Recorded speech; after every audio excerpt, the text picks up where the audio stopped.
السلام علیکم ورحمۃ اللہ وبرکاتہ۔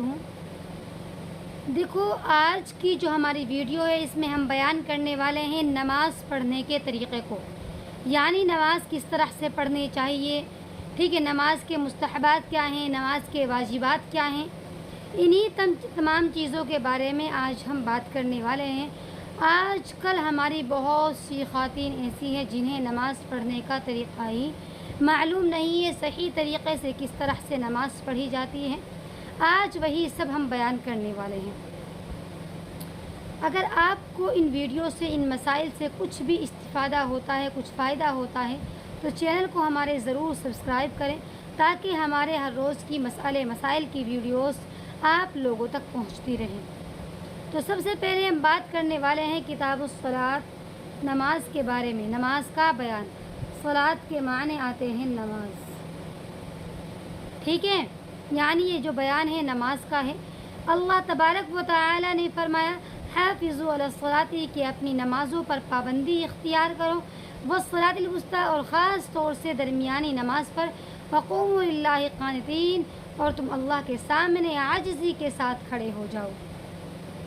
یعنی ہمیں نماز کا ثبوت یہیں سے ملتا ہے کہ اللہ تبارک و تعالی نے فرمایا کہ اپنی نمازوں پر پابندی کرو، اپنی نمازوں کے پابند ہو جاؤ، اور خاص طور سے جو بیچ کی جو نماز ہوتی ہے صلاۃ وسطیٰ ہوتی ہے۔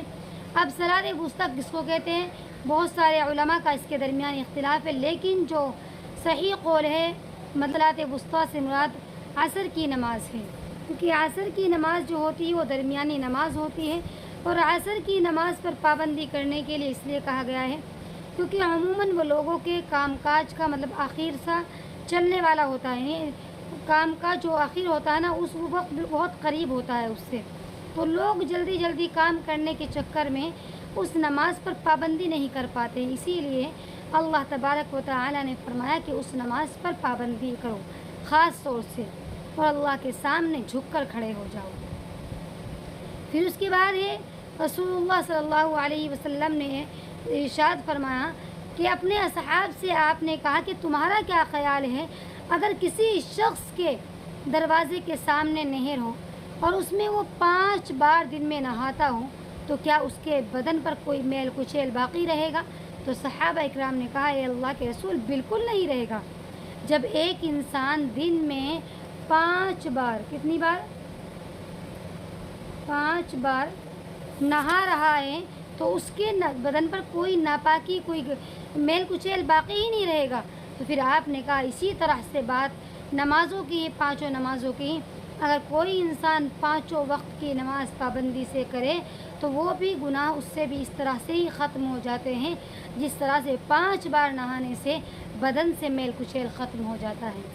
تو اسی لیے ہم تمام کو نمازوں پر ہمیشہ پابندی اختیار کرنی چاہیے، اپنے بچوں کو نمازوں کا حکم دینا چاہیے، جن لوگوں کو ہم کہہ سکتے ہیں انہیں نمازوں کا حکم دینا چاہیے، اور جن لوگوں سے نماز کا طریقہ نہیں آتا انہیں نماز کا طریقہ بھی سکھلانا چاہیے۔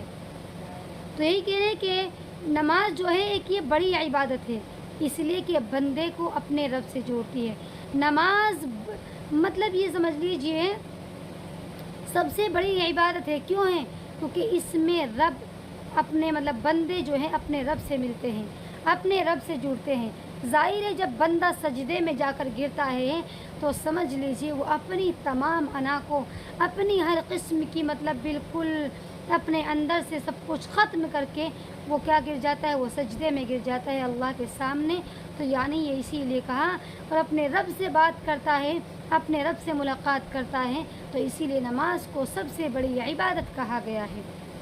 اب یہ کہہ رہے ہیں کہ نماز جو ہے وہ اللہ تبارک و تعالیٰ کا شکریہ بھی ہے ان تمام نعمتوں پر جو بے شمار ہے، جو اللہ تبارک و تعالیٰ نے ہمیں بے شمار نعمتوں سے نوازا ہے، ہمیں گھر دیا، ہمیں کھانے کے لیے رزق دیا، سب سے بڑی بات ہمیں ایک اسلام، ایک دین گھرانے میں پیدا کیا، ہمیں مسلمان بنایا۔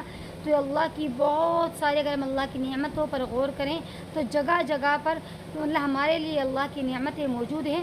تو جب ہم نماز پڑھتے ہیں انہی تمام نعمتوں کا ہم اللہ کا شکریہ ادا کرتے ہیں، جو کہ اللہ کی نعمتیں ہمارے اوپر بے شمار ہیں۔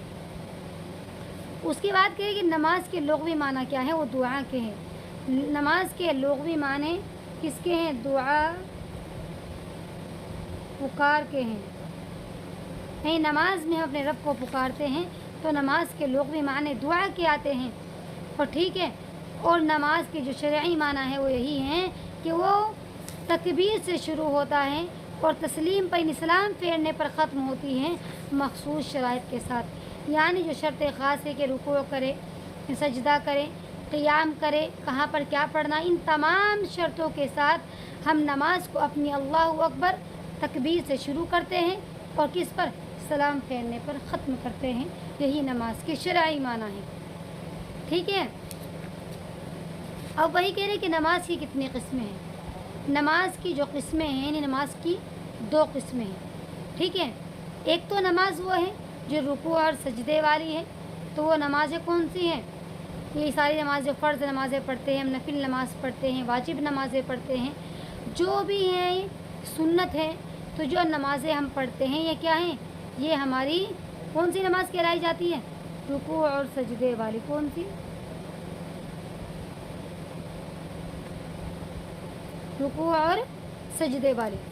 اور دوسری نماز ہماری وہ ہوتی ہے جو کہ رکوع اور جس میں رکوع اور سجدہ نہیں ہوتا ہے، وہ کون سی نماز ہوتی ہے؟ وہ نماز جنازہ ہوتی ہے، ٹھیک ہے۔ کون سی ہوتی ہے؟ وہ نماز جنازہ ہے جس میں کوئی سجدہ نہیں ہوتا ہے۔ کون سی ہے وہ؟ نماز جنازہ۔ نماز جنازہ میں کوئی سجدہ یا رکوع نہیں ہوتا ہے، ٹھیک ہے۔ نماز کی 2 قسمیں ہیں، ایک سجدے والی، ایک بغیر سجدے والی۔ اب اس کے بعد کہہ رہے ہیں کہ نماز کس پر فرض ہے۔ نماز، اب ہم بات کر لیتے ہیں کہ نماز کس کے اوپر فرض ہے، تو ابھی آپ سنتے جائیے، انشاءاللہ میں نماز کا پورا طریقہ بھی بتلاؤں گی۔ نماز کس پر فرض ہے، نماز کے فرض ہونے کی شرطیں کیا ہیں، تو یہ کہہ رہے ہیں نماز جو ہے انسان پر 3 شرطوں کے ساتھ ہی فرض ہوتی ہے۔ نمبر 1، مسلمان ہونا، کافر پر نماز فرض نہیں ہے، یعنی مسلمان شخص پر ہی نماز فرض ہے، کافر پر نماز فرض نہیں ہے۔ نمبر 2، بالغ ہونا، بچے پر نماز فرض نہیں ہے، یعنی بچہ، کوئی چھوٹا بچہ ہے تو اس پر نماز فرض بالکل بھی نہیں ہے، ٹھیک ہے۔ اور عقل مند ہونا، مجنوں پر، دیوانے، مجنوں، پاگل پر نماز فرض نہیں ہے، یعنی اتنا پاگل ہے اسے اپنا ہوش و حواسی نہیں ہے تو اس پر بھی نماز فرض نہیں، ظاہر ہے اسے پتہ ہی نہیں ہے کچھ بھی، تو اس پر نماز ہی کیا فرض ہوگی۔ اور یہ کہہ رہے ینبغی الآباء، کہ ماں اور باپ کے لیے مناسب یہی ہے کہ وہ اپنی اولاد کو نماز کا حکم دے جب وہ 7 سال کی عمر کو پہنچ جائیں، اور کیا ہیں، اور ان کو اس وقت یعنی نماز کے لیے اپنے ہاتھوں سے مارو، نماز کے چھوڑنے پر جب وہ 10 سال کی عمر کو پہنچ جائیں، تاکہ وہ نمازوں کے عادی ہو جائے، ان کے اوقات میں ادا کرنے کے ان پر واجب ہونے سے پہلے۔ یعنی ماں باپ کو حکم دیا گیا ہے کہ اپنی اولاد کو جب وہ 7 سال کے ہو جائیں تو انہیں نمازوں کا حکم دو، لیکن 10 سال کے ہونے کے بعد تب بھی اگر وہ نماز کو ادا نہیں کرتے ہیں، نماز کو نہیں پڑھتے ہیں، تو ان کو تھوڑا مارو تاکہ وہ نمازوں کو ان کے اوقات میں ادا کرنے کی عادی ہو جائیں، ان پر واجب ہونے سے پہلے۔ جس وقت ان پر نماز واجب ہوں، جس وقت ان پر نماز فرض ہو، وہ نمازوں کے عادی ہو جائیں، تو اسی لیے ہمیں کیا کرنا چاہیے، اپنی اولاد کو نمازوں کا حکم دینا چاہیے، ٹھیک ہے۔ دیکھو نماز کا طریقہ یہی ہے، نماز کا طریقہ یعنی سب سے پہلے تو عورتوں کے لیے ہی ہے کہ نماز کی نیت کریں، اور نیت کرتے وقت سب سے پہلے اپنے ہاتھوں کو صرف کندھوں تک اٹھائیں، عورتیں اپنے ہاتھوں کو اس طرح کر کے انگلیاں جس حالت میں اسی حالت پر چھوڑ دو، اگر ایسے ہیں ایسے ایسے ہیں ایسے، جیسے اتنا ہاتھ اٹھائیں اپنے مونڈوں تک کے، ٹھیک ہے، اللہ اکبر۔ اس کے بعد اپنی ہاتھ اس طرح باندھیں، یعنی ایسے کر کے عورتیں اپنے ہاتھوں کو ایسے کر کے اپنے سینے پر باندھیں، سینے پر، دوپٹے کے اندر باندھیں تو زیادہ اچھا ہے، ٹھیک ہے۔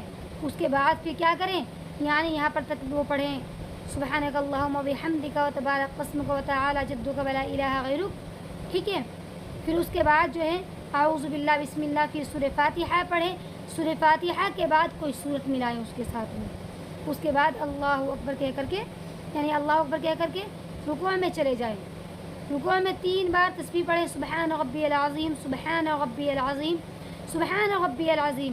اس کے بعد پھر سمیع اللہ لمن حمیدہ کہیں، میں عورتوں کی نماز کا طریقہ بتلا رہی ہوں، پھر وہیں پر کھڑے تھوڑا سا ہلکا سا ٹھہر کر ربنا لک الحمد کہیں، پھر آرام سے، سکون سے، اطمینان سے سجدے میں جائیں،